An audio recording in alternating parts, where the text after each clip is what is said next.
welcome to my YouTube channel. අද මම trip එකක් යනවා. පොඩි ට්‍රිප් එකක් යන්නේ මගේ හස්බන්ඩ් එක. හස්බන්ඩ් වැකේෂන් වලට ලංකාවට ඇවිල්ලානේ. ඉතින් එයත් එක්ක මම එළියට යන්නයි දැන් මේ හදන්නේ. අපි මේ යන්න තැන ඔයාලා thumbnail එකෙන්ම දන්නවනේ. ඉතින් ඒකින්ද අපි උදෙන්ම යන්න තමයි ලෑස්ති වුනේ. ඒ වුණාට මට උදෙන්ම යන්න බැරි වුණා. මම චුට්ටක් අසනීප ගතියෙන් ඉන්න නිසා. ඉතින් ඒක නිසා අපි යන්න පිටත් වුණේ 9 මාරට විතර. තාම යන්න පිටත් වුණේ නෑ. මෙයා ඉතින් වාහනේ බලනවා යන්න දුර අපි යන්න ඕනේනේ. ඉතින් ඒක නිසා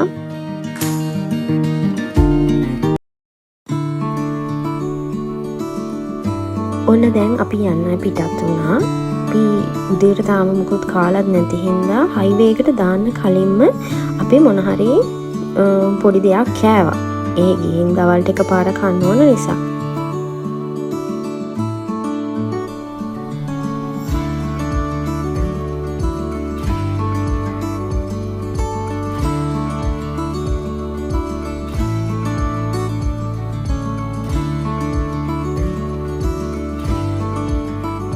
හයිවේ එකට දැම්මට පස්සේ ගොඩාක් දුර යන්න තියෙනවානේ. ඉතින් එයත් එක කතා කර තමයි මං ගියේ. මගේ මූඩ් එකත් චුට්ටක් හරි නෑ තමයි. අසනීප නිසා. ඒත් ඉතින් එයා පාවනේ. ඉතින් මං ආසාවෙන් හිටියේ කැස් බෑව බලන්න යන්න. ඉතින් මට යන්න මොන ඉඳ තමයි මම ගියේ.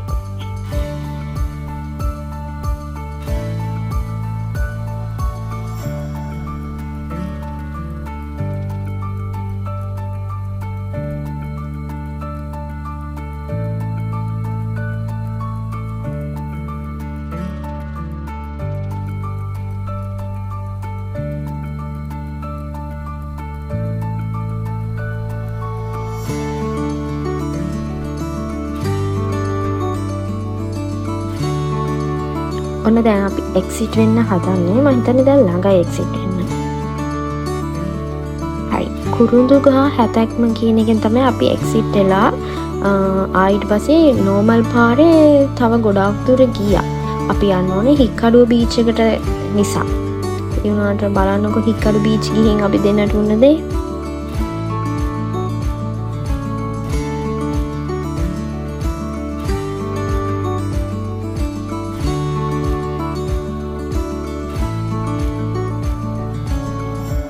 ලොකු ආසාවකින් ගියේ කැස් බෑවෝ හිකඩුව බීච් එකට ඇවිල්ලා ඇති කියලා හිතාගෙන ඒනවට හිටියේ නැහැ.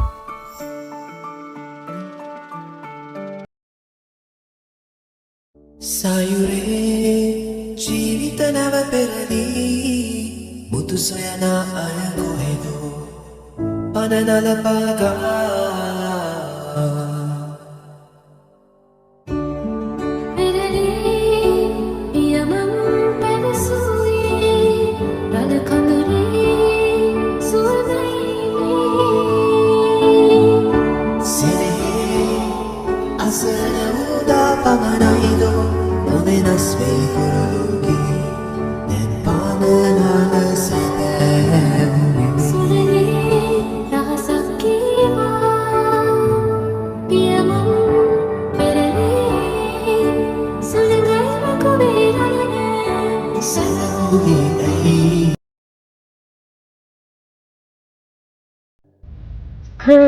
අපි බීච් එකේ ආවේ හික්කඩුව බීච් එකට ආවා කැස් බෑව බලන්න.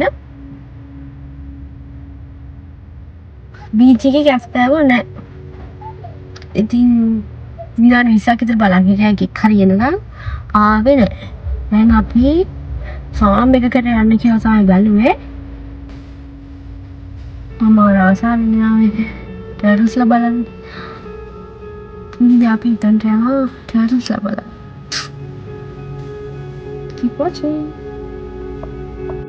කැස් බෑවෝ සාමාන්‍යයෙන් වෙරළට එන්නේ නොවැම්බර් ඉඳන් ඒප්‍රිල් වෙනකම් විතරයිලු. මොකද යාලා බිත්තර දාන්න. ඒ කාලේ ඇතුළත තමයි යාලා බිත්තර දාන්න. ඊට පස්සේ අපි ආවා Sea Turtle Hatchery and Rescue Center එකකට. මෙතන තියලා තියෙන්නේ එක එක කැස් බෑවුන්ගේ බිත්තර. ඒ කියන්නේ මෙතන ඉන්නවා එක එක වර්ග කැස් බෑවෝ. ඒගොල්ලන්ගේ බිත්තර තමයි මෙතන තැන්පත් කරලා තියෙන්නේ.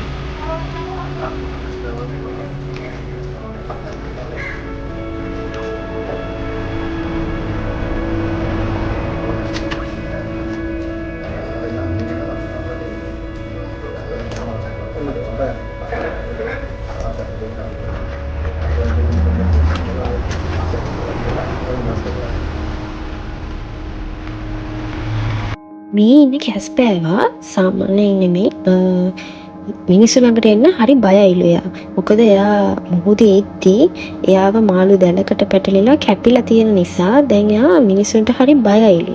ඒක නිසා එයා හැමතිස්සෙම ඒ පැත්තට යන්න හදන්නේ. ඒ පැත්තේ මුහුදු සුවඳ එයාට දැනෙන නිසා. එයා මුහුදට යන්න තමයි බලන්නේ. ඒකයි. මෙතන ෆාම් එකේ ගොඩාක් ටර්ටල්ස්ලා ඉන්නවා බලන්න. එක එක වර්ගයේ ඒ වගේම චූටි චූටි පැටවුත් ඉන්නවා. චූටි පැටවුන්ව අතට ගන්න පුළුවන්, ලොකු අයව ගන්න බෑ. පුංචි අය නම් හරිම ෂෝක්. මං හැම කෙනාම වගේ අතට ගත්තා. එයාලා හරිම කියුට්.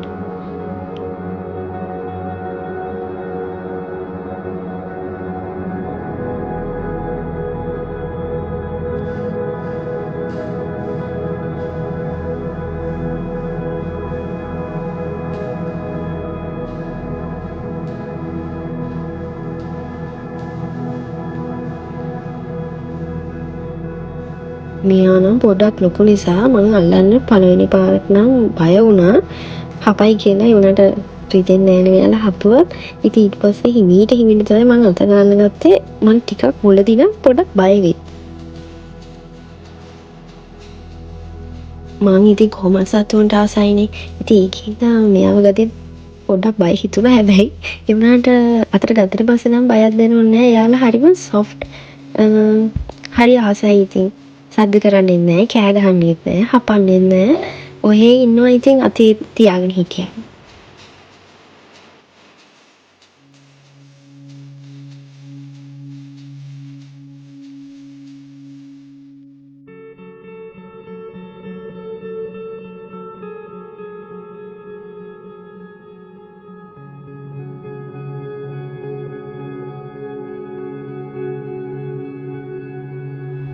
ඇත්තටම මෙහෙම සතු දකිද්දි මට හිතෙන්නේ මෙයාලා කොච්චර අහිංසකද කියලා.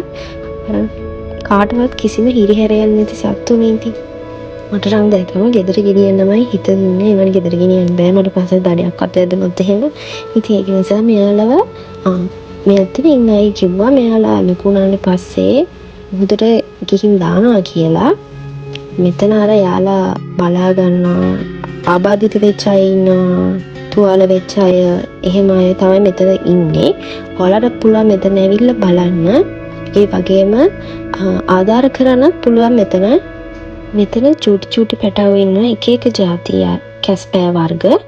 ඉතින් හරිම ලස්සනයි මෙතනට ආවම ඔයාලටත් බලන්න පුළුවන්. මට ඉස්සෙල්ලා එක දෙයක් කියන්න බැරි වුණා. බිත්තර අතන අවුවේ තියන්න ඕනේ. ඒ වගේම දවස් 48කට පස්සේ තමයි යාලා එළියට එන්නේ. මට කිව්ව විදියට මම හිතන්නේ මට මතක විදියට එහෙම තමයි එතන ඉන්න කෙනා කිව්වේ. ඉතින් ඒ කියන්නේ දවස් 48 කියන්නේ සාමාන්‍ය මාස එකමාරක් වගේ. මාස එකමාරකට පස්සේ තමයි මේ චූටි පැටවෝ එළියට එන්නේ.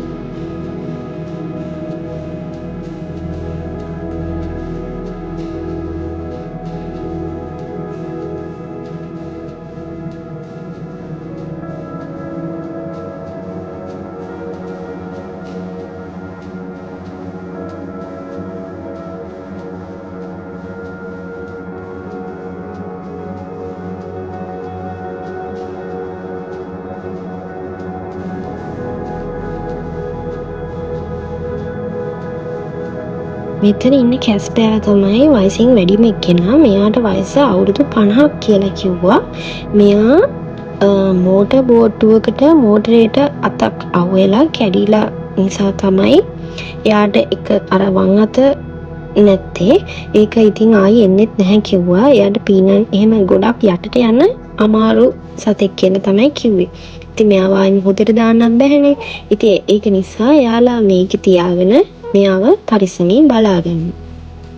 මේ ෆාම් එකේ මෙයාලව බලාගන්න එක්කෙනා තමයි කිව්වේ මෙයාලගේ ආයු කාලය අවුරුදු 200ක් විතර වෙනවලු.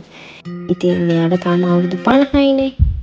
තව ගොඩාක් අය ඉන්නවා මෙතන ඒ වගේ ආබාධ වෙච්ච බලා ගන්න අය එහෙම තුවාල වෙච්ච අය ගොඩක් ඉන්නවා.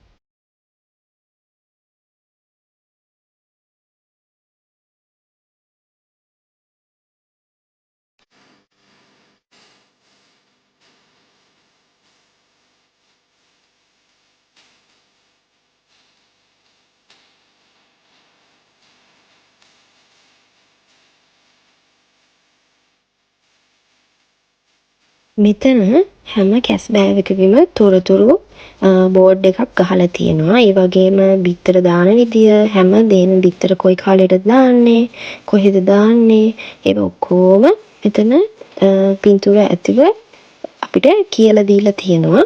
ඉතින් ඔයාලට තාම මෙතන හැම දේම දැනගන්න පුළුවන්.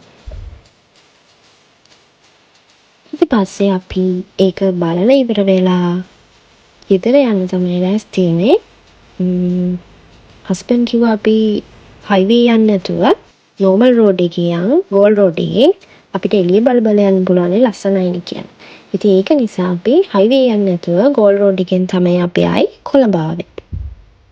මුලදී මම හික්කඩුව බීච් එකට ගියාම නම් හිතුවේ අයියෝ මට ආයි කවදාවත් එහෙනම් කැස්බෑව බලන්න වෙන්නේ නැහැ. ඒගොල්ලන්ව අල්ලන්න වෙන්නේ නැහැ කියලා. ඒ වුණාට අන්තිමට අපි මෙතනට ආව නිසා දැන් මගේ හිතට මාර සතුටුයි. මම ආසාවෙන් හිටියේ කැස්බෑව බලන්න. තව දෙයක් තියෙනවා. ඊළඟ vlog එකෙත් ඉන්නේ සත්තුම තමයි. ඉතින් ඒකත් බලන්න ඔයාලා මගේ YouTube channel එක subscribe කරලා තියාගන්න.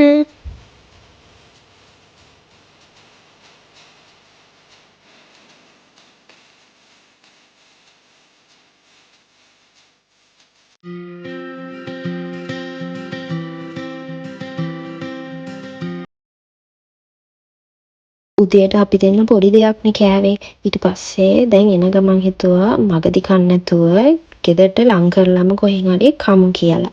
ඉතින් දැන් මේ යන ගමන් චුටි බඩගින්නක් නම් මට නෙමෙයි අපේ හස්බන්ඩ්ට තමයි ආවේ. ඉතින් බලන්න ඉස්සරහදී මොනවද කන්නේ. නම කිව්වට කාලා තින්නේ වෙන එකක්.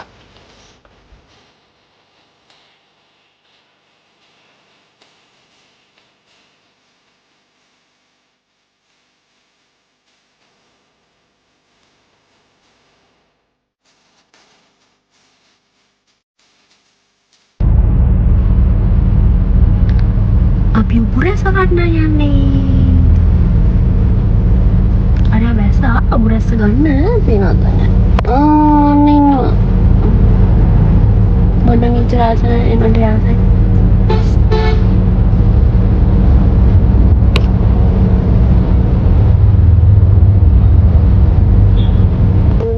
එයා උගුරැස කියලා නැවැත්තුවට අන්තිමට අරන් ඇවිල්ලා තින්නේ ගඩිගුඩා. මම කාලත් නැහැ. කන්න දන්නෙත් නැහැ. එයා තමයි කියන්නේ කන්න ඕනේ. හැබැයි කාලා තියෙන්නේ මං අනිත් පැත්තට.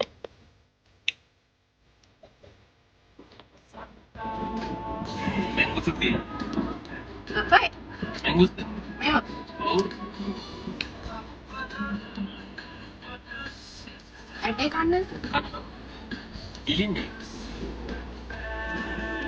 මොකදන්නේ?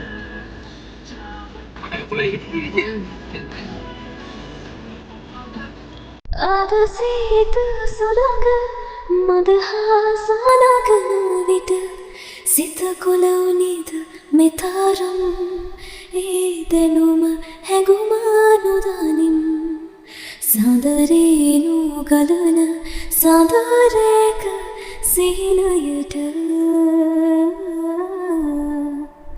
නුඹ ඇත ඉඳන් ඇවිදින් මගේ පාළු හිතට මනම